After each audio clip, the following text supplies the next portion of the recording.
Syngenta company के दो brand herbicide जिनका नाम है रिफ्ट और रिफ्ट प्लस।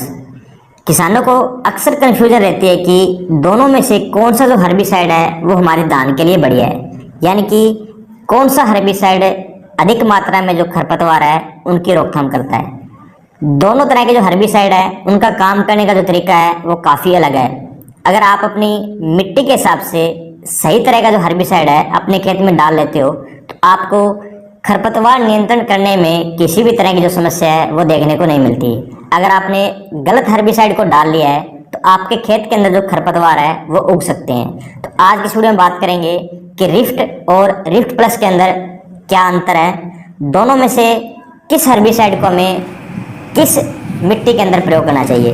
किसान साथियों, सबसे पहले हम बात कर लेते हैं रिफ्ट की, जिसके अंदर टेक्निकल पाया जाता है हमारा पर्टिला क्लोर 50% इसी फॉर्मुलेशन के अंदर आता है। इस टेक्निकल को पानी के अंदर एक्टिव होने के लिए या फिर बॉन्ड लेयर बनाने के लिए, यानी कि परत बनाने के लिए करीबन 20 घंटे से भी ज़्यादा समय लेता है।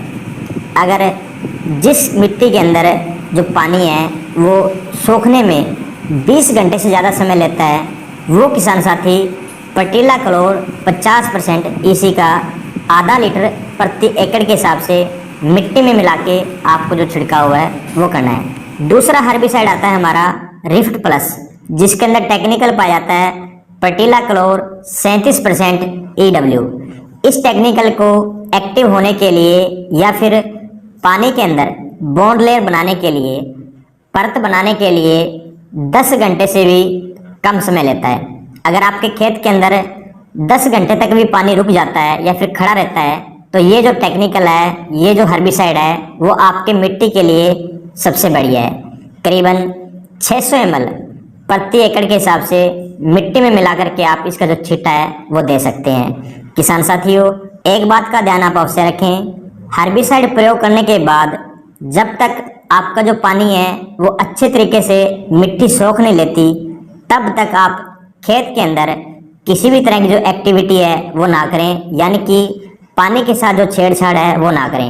अगर आप पानी को डिस्टर्ब करते हो, हिलाते हो या उसके अंदर कुछ खाद वगैरह डालते हो, दवाई डालने के बाद आप 2 या 3 घंटे बाद आप खाद वगैरह का प्रयोग करते हो तो आपकी जो बॉन्ड लेयर बननी होती है वो टूट जाती है, और जहाँ से बॉन्ड लेयर टूट जाती है वहाँ पर आपको जो खरपतवार है वो उग जाता है।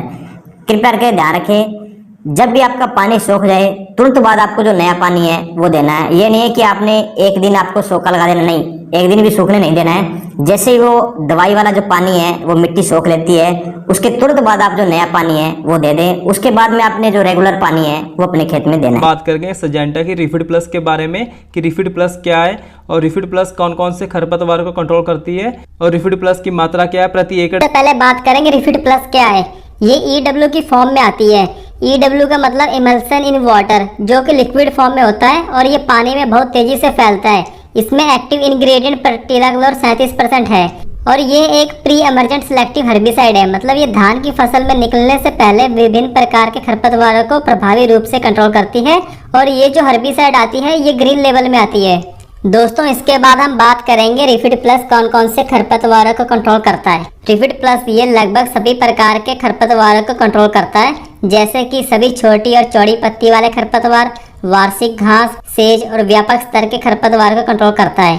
मतलब रोपाई के 3 दिन के भीतर खरपतवार निकलने से पहले रिफिड प्लस का प्रयोग करें, क्योंकि रिफिड प्लस उभरने से पहले छोटी और चौड़ी पत्ती वाले खरपतवार दोनों को कंट्रोल करता है। इसके अलावा ये लंबे समय तक खरपतवारों को कंट्रोल करके रखता है, क्योंकि रिफिड प्लस ये अन्य खरपतवारों की तुलना में चावल की फसल के लिए बहुत सुरक्षित है। इसके अलावा इस हर्बिसाइड में एक विशिष्ट कार्य घटना होती है, जहां ये कोशिका विभाजन को कम करके खरपतवारों के विकास को दबा देता है, जिससे रिफिड प्लस पीलापन या स्टंटिंग प्रभाव छोड़ने से फसलों को नुकसान नहीं पहुंचाता और ये फसलों को हरापन प्रदान करने में मदद करता है।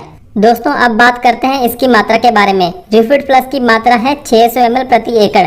इसके अलावा आप रिफिड प्लस को स्प्रे करके भी डाल सकते हैं या फिर रिफिड प्लस को बोतल के साथ डालें तो ज़्यादा अच्छा रहेगा, क्योंकि ये पानी में बहुत तेजी से फैलता है। और दोस्तों, खेत में 2 से 3 सेंटीमीटर पानी बनाए रखें। इसके अलावा रिफिड प्लस को रोपाई के तुरंत बाद या रोपाई के 3 दिन के भीतर ही डालें और रिफिड प्लस को समान रूप से खड़े पानी में स्प्रे या बोतल से डालें, क्योंकि 2 से 3 दिन के लिए पानी को रोक के रखें। दोस्तों अब बात करते हैं